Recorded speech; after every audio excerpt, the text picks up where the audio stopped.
Plug করার সময় আমরা যে সুতো ব্যবহার করব সেটা হচ্ছে অর্গানিক সুতো। এই সুতোটা তোমরা প্রত্যেকটা পার্লারে দেখতে পাবে এই সুতোটাতেই কাজ হয়, ঠিক আছে। এরকম একটা সাদা কালারের সুতো পাওয়া যায়, একটা পিঙ্ক কালারের সুতো পাওয়া যায়, কিন্তু বেশিরভাগ পার্লারে এই সুতোটাই ব্যবহার হয়। তো তোমরা প্লাগ করার আগে সুতো কিভাবে ধরবে সেটা তোমাদেরকে আগে শিখতে হবে। তো বাঁ হাতে আমরা এই যে রিলটা আছে সেটা আমরা ধরবো বাঁ হাতে, আর ডান হাতে আমরা সুতোটাকে এরকম করে খুলবো। এক হাতের মাপ নেব, এই যে এক হাতের মাপ। তো যেটা ধরেছি সুতোটা, সেই সুতোটাকে আমরা দাঁতে চিপে রাখবো, দাঁতে চিপে রেখেছি। এরপরে যেটা বাঁ হাতের যে মাপটা আছে সেটা হচ্ছে এইখানটা, দেখো এই পোর্শনটা যেটা আছে, এই যে দাগ, ঠিক আছে। এই তিনটে আঙুলে করে তিনটে প্যাচ দেব,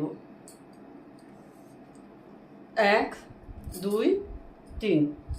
প্যাচ দেওয়ার পরে এই যে আমাদের বুড়ো আঙুলটা সেটা কাঁচির মতন হবে, ভালো করে বোঝার চেষ্টা করো, এটা কাঁচির মতন হবে। আর এইটা আমাদের যেটা থাকবে এই আঙুলটা, সেটা আমরা কেউ কেউ করে একটা আঙুলে বেজিয়েও নেয়, আবার কেউ কেউ এরকম টিপ দেয়, ঠিক আছে।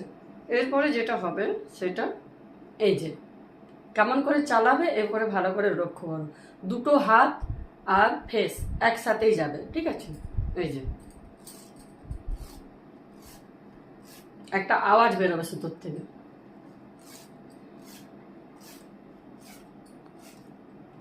বুঝতে যদি প্রবলেম হয় ভিডিওটা বারবার দেখো।